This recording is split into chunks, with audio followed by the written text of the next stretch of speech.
Ayong gabi sa ato ang tanan mga kaigsuunan. Welcome to our daily dose of God's Word. Another night nga kita mag-uban alang sa pagtuon sa pulong sa atong buhi nga Dios. So mga kaigsuunan, pinagig pagsugod ato kining pagasugdan sa usa ka awit. Giday mo ka, O Ginoong Jesus, nga nagpakamatayog na banaw gayud. Hallelujah, hallelujah, mahimayaon ka.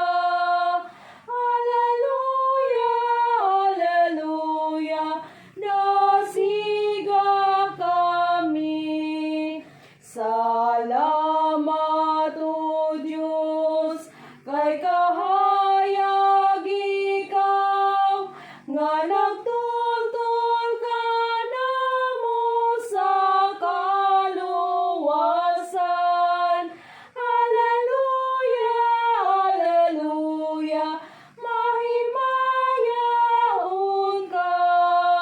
Hallelujah, hallelujah, dasiga kami.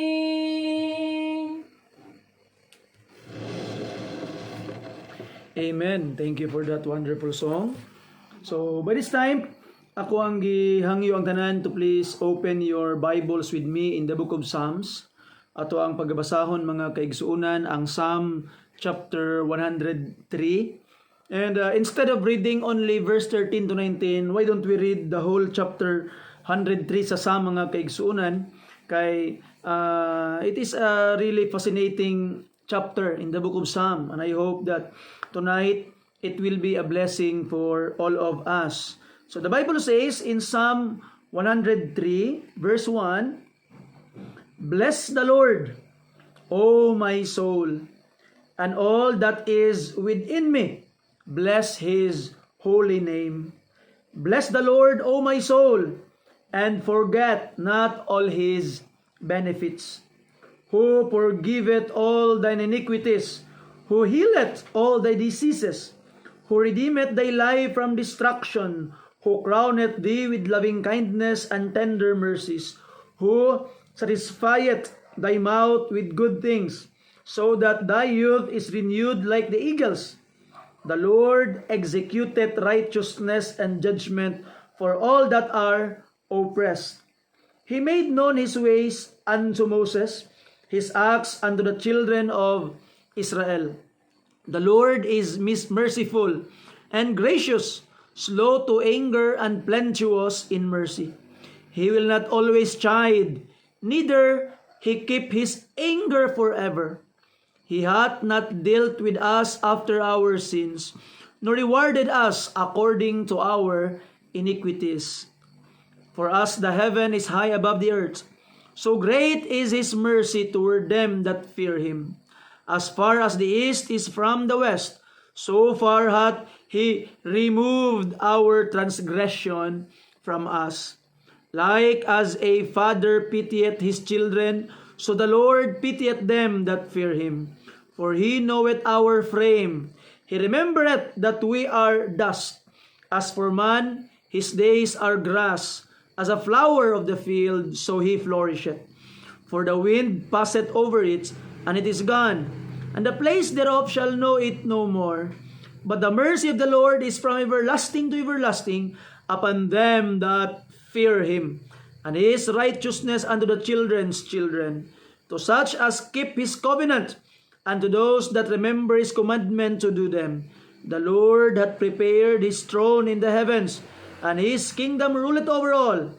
Bless the Lord, yea, his angels, that excel in strength, that do his commandments, hearkening unto the voice of his word. Bless ye the Lord, all ye his hosts, ye ministers of his, that do his pleasure. Bless the Lord, all his works, in all places of his dominion. Bless the Lord, O my soul. Let's pray. Father in heaven, we wanted to honor and bless you tonight, Lord. and use the lives of these people, your servants, nga amuntang mga kinabuhi, makahatag og pagdayeg pasidungog sa imuhang balaang pangalan, Ginoo. Use us, Lord, use our lives for your glory. And Ginoo, ang imong ubos nga alagad tonight, asking you to bless and to help nga mahimong masaysay imong pulong in a very special way, that people who are listening and who will be listening to this message will be growing, Ginoong Dios, ngadto sa usa ka tawo nga dunagyoy kahimayaan nga mahatag nga kanimo. Sa ilo ami sa mga sala sa buhat sa pulog sa hunahuna. King tanan amahan among gisalig nga amo ang madawat pinagilamang sa ngalan ni Jesus nga among manluluwas. Amen. Amen. Now, the title of our Bible study tonight, mga kaigsuonan, April 24. Actually, it is already April 25, but we are studying the April 24 sa ato ang Daily Bread, and it is entitled Feeling Dusty. Feeling Dusty.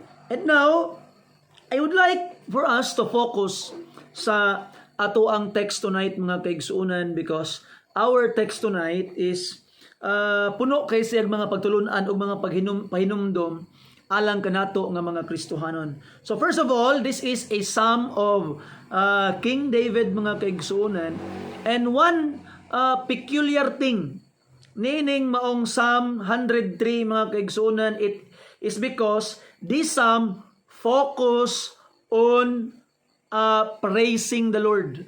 Nakafocus sa pag-praise sa Ginoo, mga kaigsuonan, because there are a lot of psalms that are asking, the psalmist is asking things sa Ginoo, na ay mga petisyon sa Ginoo ang mga psalmist, but Psalm 103, mga kaigsuonan, walay petisyon nga imong mabasa. David is not asking for a petition in this particular psalm, mga kaigsuonan. So namang galing muraog nagisgot siya og susama og petition, but actually David is not asking, but he is just describing God. Iya lang ginadescribe ang Ginoo, and through describing the character, the goodness, the love of God, the things, the benefits that He had provided, he is praising the Lord through it. He is not asking a petition nining maong salmo, but only praising and worship ngadto sa Ginoo, mga kaigsuonan. And ato makitaan nga in this particular psalm, matingala ka kay naay peculiar part nga atong angay pansinon. Di ba?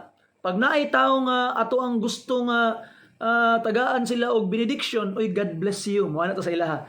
God bless you. Lord, bless me. You see? And in our modern world today, even labi na sa tuwa sa Pilipinas, even people who do not actually understand the blessing of God, they also say, God bless you to people. You see, tanaw kag mga TV stations karon, they will begin in prayer. And pagka katong magpalong na ang ilang station, they will end in somewhat prayer and trying to say, God bless you to their viewers. You see? But we don't actually know if those people truly understand the praise, God bless you. But sa ato ang teksto aron lahi, kay kung kita perminti ang moingon nga God bless you, because we know that God can actually bless. God can bless us, mga kaigsunan. But the other way around is marag makaingon ka imposible man, how can I bless the Lord? You see, because our text tonight is saying, bless the Lord. How can you bless the Lord, mga kaigsunan? Verse 1, bless the Lord, O my soul, and all that is within me, bless His holy name. So what can we bless Him? How can we bless Him? You cannot bless God with riches. Why? Because in the first place, He owns everything. Iyaman ang tanan. You cannot bless God with good health. Why? Because God do not need good health. Wala naman ang hinahanglan og maayong panglawas ang Ginoo, mga kaigsuonan. You see? So, how can we bless God? Well, in fact, kung imo yung timbangon ng imong kinabuhi, mga kaigsuonan, imagine this. Unsa ka ha, ang imong mahatag sa Dios nga dili siya una ang naghatag sa imo. You see? Now, in fact, mga kaigsunan, when we give offering to God, maghatag kag halad sa Ginoo and even your tithes ngadto sa Ginoo, you are not actually blessing God. Why? When you give, it is a blessing to you. You see? So, ato makitaan ingon pa sa Book of Acts chapter 20, it is more blessed to give than to receive. Na ato makitaan, even our acts of giving is actually blessing to us, not blessing God. Kay sumala pa ni King David, mga kaigsuunan, amo rang gihatag sa imo ang imong una gihatag kanamo. Now, the question is, how can we bless him? Di ba? Now, tanaw nimo, unsa man di ay ang butang nga dili gikan sa Dios nga imo gyud nga imong mahatag sa imuha, mga kaigsunan. You know, I cannot think of anything nga akong ihatag sa Ginoo nga dili gikan sa iya.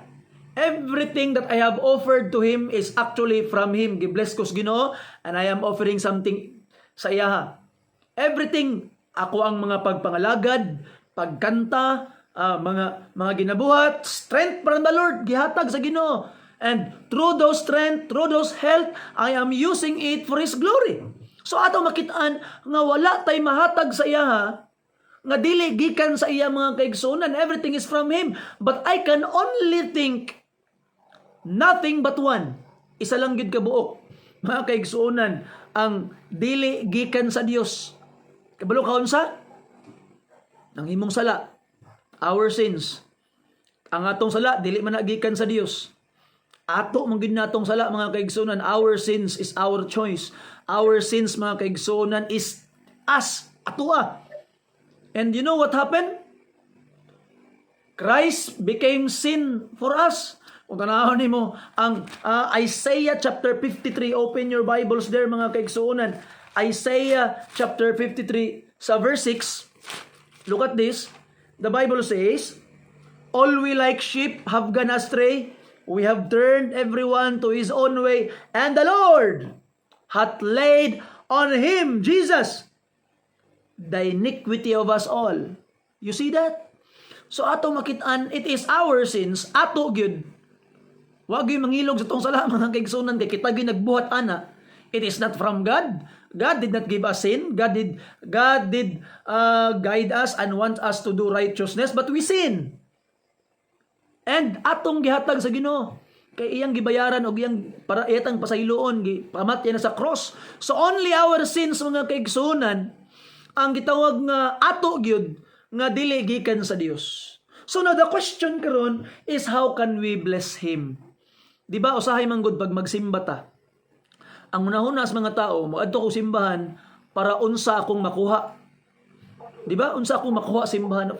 Mga kaigsuunan, of course, you can get something from church when you join corporal worship every Sunday. Naman kayo makuha. You can receive blessing from the word, learnings, lesson, mga kaigsuunan, joy, gikan sa Ginoo. You can get a lot of things. But the question is, what can God get from us? Unsa may makuha sa Dios, gikan kanato, mga kaigsuunan. You know, none other than our praise and worship. Ang atong mga pagdaig, atong mga pagsimba, mga kaigsunan, we can only bless the Lord by worshiping Him and by blessing Him, mga kaigsunan. In this particular psalm nga atong gibasa, atong gitawag nga makita, mga kaigsuunan, nga si David, he did not ask any petition, but he just praise the Lord. Yang gidayig ang Ginoo tungod kung kinsa ang Dios for His sake, mga kaigsunan. Not for the sake of David, but for the sake of God. Because of who He is and what He had done. Ato makitaan that David praised Him. Now, kung tanawin mo ang Bible in Hebrews chapter 13, please open your Bibles there. Hebrews chapter 13. Tanawin ninyo ang balaan nga kasulatan, mga kaigsuunan. Now, naigiingon ang pulong sa Ginoo sa book of Hebrews chapter 13, verse 15. Look at this. By Him, therefore, let us offer the sacrifices of praise to God continually. That is the fruit of our lips, giving thanks to His name. You see that? So mga kaigsunan, we can offer sacrifices to God, praises to Him, the fruit of our lips, giving thanks to God. Pasalamati ang Ginoo. Praise Him through thanksgiving, mga kaigsunan. Mabitaw na nga kung ang pag-ampo ay pagpasalamat, kulang na nga pag-ampo, mga kaigsunan. We need to learn to thank the Lord and always find reason na magpasalamat sa Ginoo. That's the way we can bless His name. Kaya ang worship, mga kaigsunan, it is actually worship. You are trying to show God kung unsa ang iyang worth for you. You see, Lord, this is how you is worth for me. I will ipatugbaw na ko akong natingog, mudayig ko sa imuha, mukanta ko para sa imuha, mga kaigsunan. Mabitaw na diri sa simbahan, di ba, usahay sa mga services kung magsimba ta, ato makitaan nga panahon gani sa congregational singing, ang mga tao manggawas kay mangihi, ang mga tao kay maglaroy-laroy unsa pang buhaton, kamulong ka congregational singing as if nga dili importante ang congregational singing. Of course not.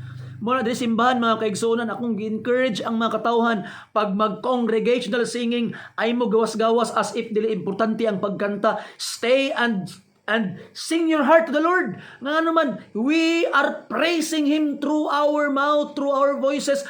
Atong ginaawitan ng Ginoo. Ayaw timinga nga mangihi ka kung gitawag nga gakanta ka para sa Ginoo. You see, muna before the service, do all your personal necessities. Kaya nga naman, para pagsugod sa simba, you can do everything sa ginalang sa Dios nga wala na'y disturbo, mga kaigsunan. You see, because we are showing His word for us. In our worship, we bless His name. You see? And this idea of blessing the Lord, kung wala nisulat, it will not come into our mind. If it is not written in the Bible, it will not come into our mind, because in our mind, we always ask God to bless us and we ask the Lord to bless others. You see? But we, sinners, blessing the Creator, great opportunity. Di ba? Tiyaw mo na ang oportunidad, mga kaigsunan, nga gitugot sa Dios kita nga mga magkasala, i-bless siya. And we must worship Him. We must praise Him. Gamita ang imong mga baba sa pagdayeg, pagsimba kaniya, mga kaigsunan. And verse 2, bless the Lord, O my soul, forget not all His benefits. Ay kalimti ang iyang mga benefits gihatag sa imo, mga kaigsunan. Now, this is not a petition. I have told you ganina, this is not a petition, but it is a description of what God hath done. God gave us benefits. You see, and because of that, David worshiped the Lord. David praised the Lord. You see, he is not forgetting benefits. Muna ingon pastong kanta, count your blessings and see what the Lord hath done. Count your blessing, mga kaigsoon. Ipay mong panalangin. Makitaan ka, mawala ang imuhang kana, grabe mo na yung panalangin sa Ginoo. Count your blessing, mga kaigsuonan. Ipha ang mga panalangin nga gihatag sa Ginoo sa imo. Ano? Kung tanaw ni mabaghisgot ang panalangin, na-list si David of these blessings. You see, in verse 3, ang first blessing, benefit nga gilistang David is forgiveness. Who forgiveth all the iniquities. And forgiveness is something only God can give. Dili na mahatag sa tao ang forgiveness, mga kaigsunan. Only God can give. You see? Now ato makitaan, yes, if you have sin against your fellow brother, they can forgive you, but that sin must be forgiven also by God. Because the ultimate forgiveness is only given by the Lord. Wala na ilaing makahatag kapasayloan sa imuha, ang Ginoo lang, mga kaigsunan. Dios lang yun. You see? So this benefit is only from the Lord. And atong makitaan, without the sacrifice of the Lord Jesus Christ in the cross, forgiveness is impossible. You see? Forgiveness is impossible apart from the Lord Jesus Christ. No, ato makita, mga kaigsuunan, nga justice man ang Ginoo. Dili man niya pwede pasayloon ng tao without Him paying. Dapat gid kang mobayad, kay justice ang Ginoo, mga kaigsuunan. Kay kung kita'y mobayad, maimpirno man ta. That's why God sent His Son to pay for our sins. And we say amen to that. Now, the other benefit that David lists is healing. You see, healing all our disease. Ang Ginoo, mga kaigsunan, ay healing. Pero kabalo ka, usahay, duha ka buk pamaagis Ginoon. Number 1, usahay ihang kuwaon ng atong sakit. Tambalan ta niya. Pero naay much better ginabuhat ang Ginoo. Instead nga kuhaon niya ang imong sakit, tagaan kaniyag kusog, mga kaigsuunan, para makalahutay ka. para mo survive ka mga kaigsuonan. You see, He will give you the strength for you to survive over that sickness or over that problem nga imuhang gitawag nga giangkon. Look at the Apostle Paul in 2 Corinthians chapter 12. Thrice gipangayo niya sa Ginoo nga yang thorn of the flesh kuhaon sa Ginoo, but God denied it. You see, Paul had prayed to others and people were healed. Pero siya sa nasa thorn of the flesh, he asked God thrice. Wala siya giayos Ginoo, pero ningon ang Ginoo, Paul, my grace is sufficient for thee. Instead of giving Paul healing, God gave him the strength to survive. And sometimes that is much more better. Why? Because we learn from it and we can become stronger from those experiences, mga kaigsunan. And verse 4, redemption. Ihatag sa Ginoo ang benefit sa Ginoo, redemption, mga kaigsunan. He will redeem us from this sinful world. Another one, ato makitaan, He will crown us with loving kindness, tender mercies, mga kaigsunan. Loving kindness and tender mercies. Kanindot, no? Ang kaluoy sa Ginoo, grabe kay ka tender. You see? And, kung paniyaw, who satisfieth thine mouth with good things. I-satisfy ta niya with good things. Now, ato makitaan mga kaigsuunan nga usahay, mangita tas blessing sa Ginoo. Lord, naman Ginoo, akong ipangayo sa imo higala igsuon. Remember this, God will not always give us what we want, because sometimes what we want can destroy us, but God will satisfy us with good things. Ang problema man gud sa tao, usahay ang iyang gusto katong iyang want, dili ang good things. And when God will withhold something from you, it means it's bad for you, or else you are not yet ready. But remember this, mga kaigsunan, God knows better. He will satisfy you with good things. Now karon, padayon tayon pa niya, so that thy youth is renewed like the eagles. You will be renewed. Ma-renew ka. Mahimo kang ma-strengthen. I-strengthen ka sa tuang Ginoo, mga kaigsunan. And now after this, after listing all the benefits from the Lord, sumala pa ni David, naa siya tulo ka butang nga gi-emphasize. Okay? The first nga iyang gitawag nga gi-emphasize is righteousness and judgment. Mag-uban man righteousness and judgment, mga kaigsunan. God is just. You see? Nga ito makita na execute gid sa Ginoo ang gitawag nga judgment, mga kaigsunan. Now, usahay mo ang tao nga, Lord, nganong gibuhat man nimo ni sa ako Ginoo, wala man ako ni gideserve. Usahay pag nay tao nga mahimog dautan sa atoa mo ana ta nga, what did I do to deserve this? Ako yaw. Unsa akong gibuhat para mahimo na akong deserve ni imong gibuhat sa ako? Now, atong palawman atong pagsabot, mga kaigsunan. Now karon, try ninyo imagine unsa ra itong gideserve. And listen carefully. What if God gave you everything you deserve? Look at that. What if God gave you everything you deserve? Now, mga kaigsunan, let me ask you. As a sinner, rebel against God, unsa kaha ang imong gideserve? Wala ba nimo na imagine? If God gave us what we deserve, we are already 6 feet below the ground now. If God gave us what we deserve, we are already burning in hell now, because we are sinners and we deserve punishment. We are sinners and we deserve judgment. We are sinners and we deserve hell. And look at this. God gave to His Son, the Lord Jesus Christ, all the punishment we deserve in order for us to be saved. You see? So ato makitaan, God is just. Justice ang Ginoo, mga kaigsunan, pero salamat ta. Kaya ang giingon sa verse 8, the Lord is also merciful. You see? Merciful. Because if God is only justice, ug wala siya mercy, wala siya kaluoy, ato makitaan, mga kaigsuonan, nga tuan na kag-impierno karon. Wala na kay kinabuhi karon. Nagkalayo na kakaron kung just lang ang Ginoo. But we praise and thank Him. Why? Because He is not only just, He is also merciful. And mercy and justice within the Godhead works in a manner nga complementary kaayo mga kaigsunan, dili gyud na gabangga-bangga. You see? Dili ga contradict ang Ginoo sa iyang kaugalingon. Mabitaw na nga Christ came to, in order to uphold mercy, Christ came to fulfill justice. Kay in Christ, justice was fulfilled. He suffered in our behalf.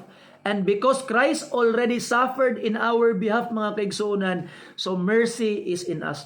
Kaning mercy in verse 8, it is in the negative sense. Nganong negative man? Kay usay matunguna na mercy, unsa ang ihatag sa Ginoo. But mga kaigsuonan, when we talk about mercy, unsa ang wala gihatag sa Ginoo? Ngano man?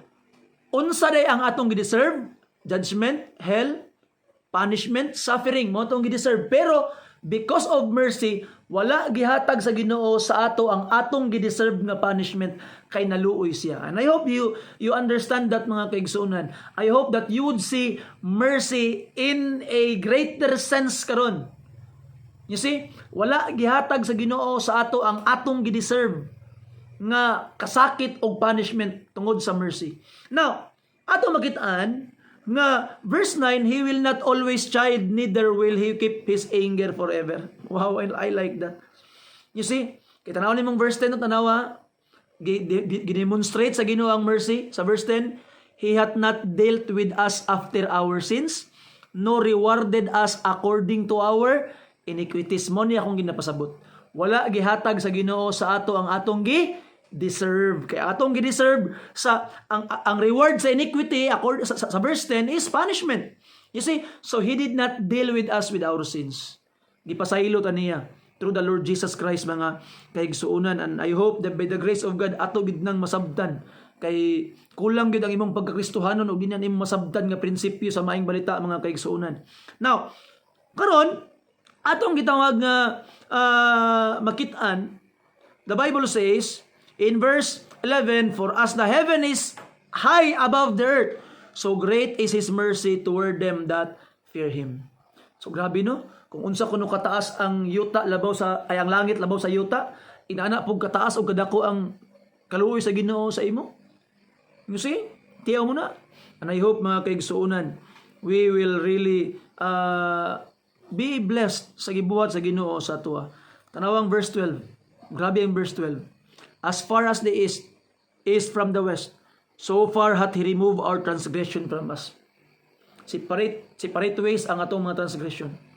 Hebrews chapter 8 verse 12 gani, ang inyong mga kadautan o ang inyong mga kalapasan dili ko na paghinumduman, kalimtan sa Ginoo. And you see, God is powerful enough to choose to forgive, choose to forget. Kaya kita nga tao, bisan pag-unsaon to limot-limot, di man kita kalimot. You see, muna ingon pa nga, di ko magdumot, pero di ko kalimot. Ana man ang tao. Pero ato makitaan, mga kaigsuonan, because He is omnipotent, He can control His mind to forget. Inaana ka powerful ang Ginoo. Muna tong limitation. Pag nay makasala sa ato ang mga kaigsuonan, ang mahitabo, isan pa mag-uliay na mo, di yapon ka magkumpiyansa, nga naman, kay di ka kalimot. Pero kabalo ka, ang Ginoo, gipili niya nga limtan. Og na siya'y power nga mulimot. Abi ni mo na nga, muana kang ha, ang Ginoo mulimot, dili na lugar siya omniscient. Higala igsoon din na mao. Nga naman, tanawa, ato i-compare ang tao o ang gitawag nga Dios kagamhanan. Kita nga tao nga way gahom, bisan pag unsaon tog piyong-piyong bunggo sa tong ulo, di gid ta kalimot. And because of that characteristics nga di ta kalimot, bisan pag unsaon pag reconciliation sa ato among kaigsuonan, nas tong una-una nga di gyud ta kumpiyansa, nagya po distance ba. Nagya po pali na nabilin sa tong kasing-kasing.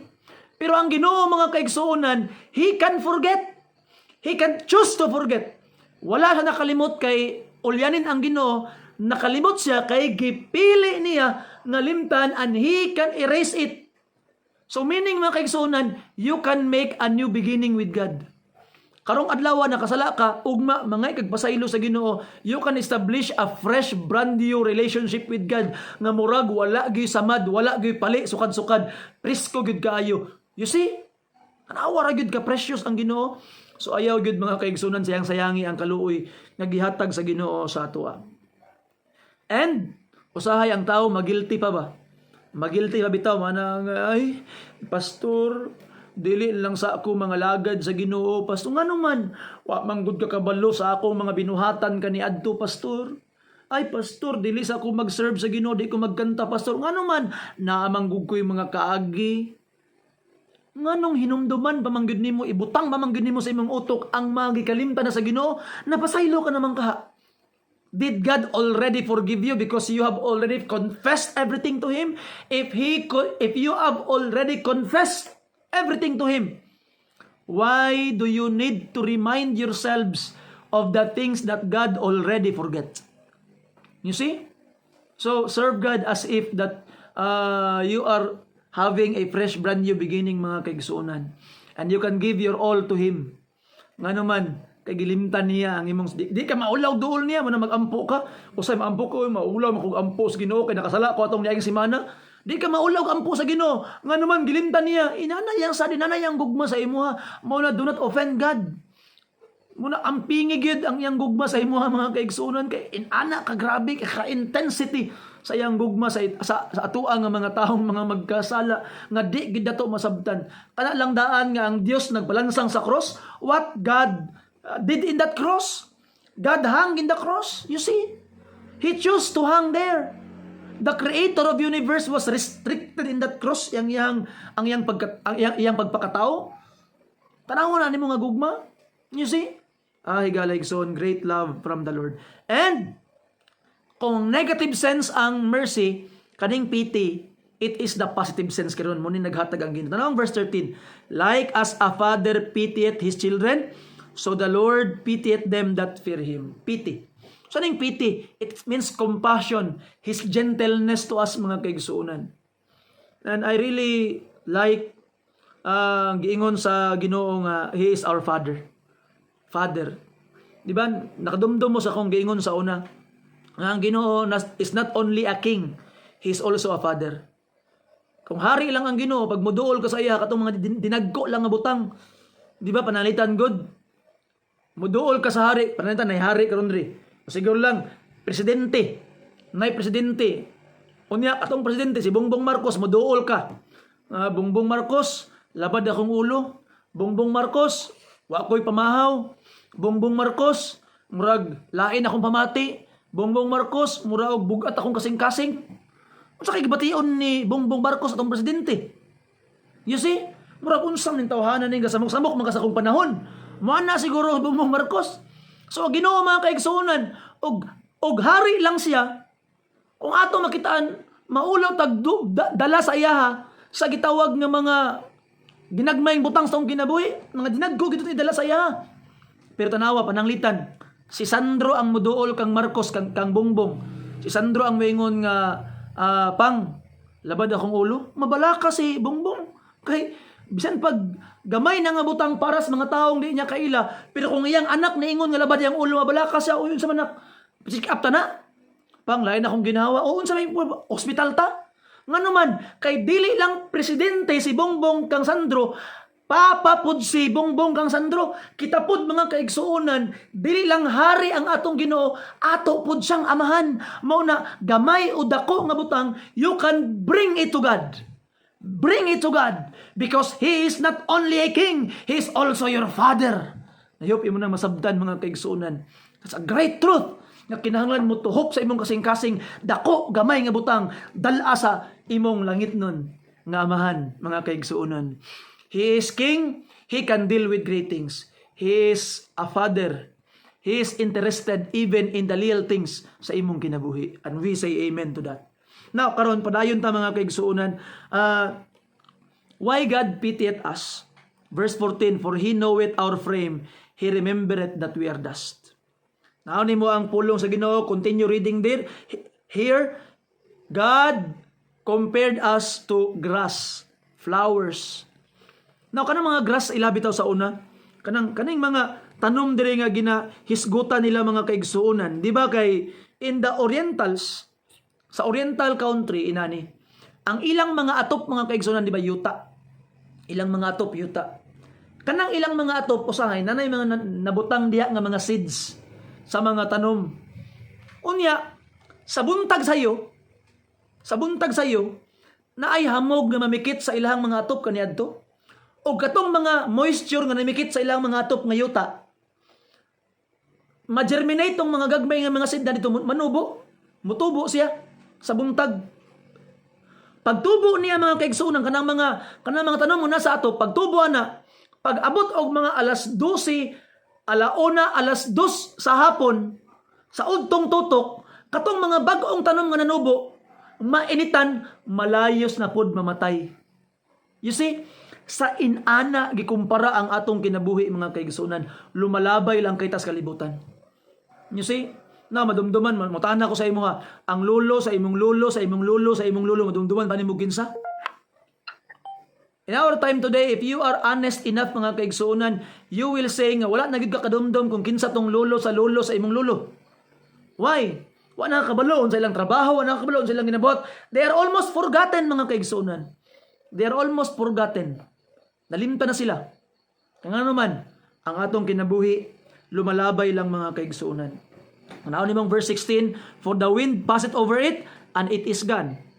And the place thereof shall know it no more. Malimtan na. Don't you realize that one day you will be forgotten? One day, you will be forgotten. You see? And I hope mga kaigsunan, himo nimong worth it ang imong kinabuhi karon by connecting it to God. Connecting it to God. You see? Because everything in this earth will never last. Pero ato makita mga kaigsuunan, only things that are done for God will last forever. So if you wanted to make your life worthy, do something for God karon through His grace, in His power, and in His guidance. And ato makitaan, lumalabay lang man ta, pero naay mulungkad sa dayon. Ang verse 17 nagingon, but the mercy of the Lord is from everlasting to everlasting upon that fear Him, and His righteousness unto the children's children. So atong makitaan mga kaigsuunan nga ang gugma sa Dios, ang iyang kaluoy, mulungtad sa dayon. If you are under the protection of God's mercy and love karon, mulungtad ka sa dayon. At least there is one person who will never forget you. It's God. Di ko niya limtan mga kaigsuunan. You see? So ato makitaan sa ato ang teksto karon, pagka kulbahinam sa gugmas Ginoo sa atong mga kinabuhi. Grabe ang justice, grabe ang iyang mercy, grabe ang iyang pity sa ato. And as a result mga kaigsuunan, the only valid reaction in our behalf is to praise Him. Magnify His name, mga kaigsuunan. Now, kaning magnify, di ba, na may magnification glass. Kanang magnify, kung imong i-magnify ang gitawag ng murag, ginapadako nimo ang kuan, ginapadako to nimong letter. Di ba, kung i-magnify ang glass nimo. Pero dili inana ang pag-magnify to sa Ginoo. Wala na to gina-magnify ang pangalan sa Ginoo as if nga mudako siya. No. Kay, di na kinahanglan nga imo pang gamiton og magnifying glass ang pangalan sa Ginoo kay dako ng daan. So unsay pasabot ana? Unsay pasabot sa magnify His name? Magnify His name mga kaigsuonan is just describe God according to His true self, true characteristics, and true power. Imo lang i-describe o imo siyang i-praise kung kinsa gid siya. Di na kinahanglan padakon pa nimo siya kay dako na siyang daan. So meaning i-describe lang nimo og imong lantawon og himayaon kung kinsa gid siya mga kaigsuonan, and that's the way we can magnify the Lord. Not trying to make Him big, but recognizing that He is already big sa atong kinabuhi. And I hope you can see that mga kaigsuonan. Now, I hope karon as we close, you now will bless the Lord. Dili lang day God bless you perminti. God bless us perminti. We can also bless Him in return by praising Him, magnifying His name, worshiping Him mga kaigsuonan. And God enjoys our worship. Ug karon, kabalo ba ka nga ang imong pagsimba way pulos? Kung ikaw mismo pa kanya gidawat? Maghalad kas Ginoo, kabalo ba ka ang imong gipanghalad way pulos? Kung ang naghalad wala pa una gidawat? Isa ang pananglitan karon na kay ihatag sa Ginoo. Pero ikaw mismo wa pa niya dawata. Katong imong gihatag wa tay pulos. Kay una dawaton sa Ginoo ang naghatag, ayha niya i-appreciate ang gihatag, ang gi-offer. Now, unsa man imong angay buhaton karon igsuon? Come to God and let Him accept you. Accept that you are a sinner. Pangayig pasaylo sa iya, Lord, pasaylo ako Ginoo, kidako kong magkasala amahan. Apa nagtuo ko nga namatay ka sa krus. Tungod niini nga mga sala, gilubong ug wala ka nagpabilin sa lubngan na nabanhaw ka para ako matarungon. Ginoo, akong gituuhan sa tibok na kong kasing-kasing nga ang imong gibuhat sa cross ug ang imong paggabanhaw igo alang sa akong kaluwasan. And now I receive you as my Lord and Savior. Lord Jesus, save me. And He will accept you. And if you are already accepted by Him, your offering will also be accepted. So I hope mga kaigsunan, praise Him now. Begin by receiving Him as your Lord and Savior. Usa ka awit alang kanato. Manluluwas no nagmando, unsa pa'y hangyon ko. Ako bang duha-duhan ang pagtultol nga dayon, ang langit nung pakigdait, ginahuptan ko karon, kahing sayran ko sa hingpit, nga matarong si Jesus. Kahing sayran ko sa hingpit, nga matarong si Jesus. Manluluwas ko nagmando, malipayong dalan ko.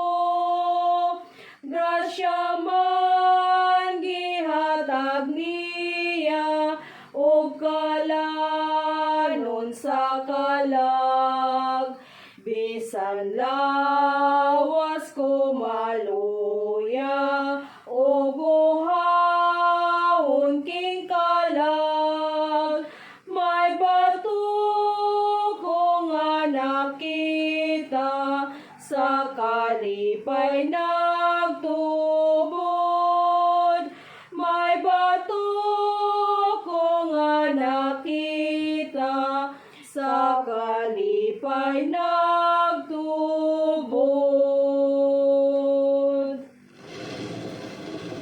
Amen. Salamat sa pag-awit. Magampo kita mga kaigsunan. Amahan nga langit nun, dalaygon ka ning takna sa kagabihion. Salamat Lord sa paghatag kay gayunan kanamo amahan, not only you to bless us, but you have allowed us to bless you in return, Lord, through our praises, to our worship, Ginoo, through the fruit of our lips, giving thanksgiving sa imuhang pangalan. I pray, Ginoo, nga ikaw mag-bless sa matag usa karon, liguna ang mga katawhan, Ginoo, and allow us, Lord, to really let our lives be a living praise nganha kanimo, Ginoo. Ubani ang imong mensahe, Lord, nga mahimo kining mulig-on o makaangkon og panalangin ang matag usa, and especially makaangkon og kaluwasan amahan katong mga wala pagyud nga luwas. Sa ilwa mi Ginong Dios kay we have done horrible things sa imong atubangan amahan. We are sinners. But thank you, Lord, because you did not give us what we deserve, which is suffering in hell. You sent your Son to die for us and forgive us. Salamat kayo, Ginong Dios. Help us to praise you in return because of what you have done and of who you are. Salamat, Ginoo, sa pagtubag ng mga prayer. Kita naman among gipangayo gisaligay madawat. Pinagilamang sa ngalan ni Jesus nga among manluluwas. Amen. And amen. Salamat ug maayong gabi sa atong tanan.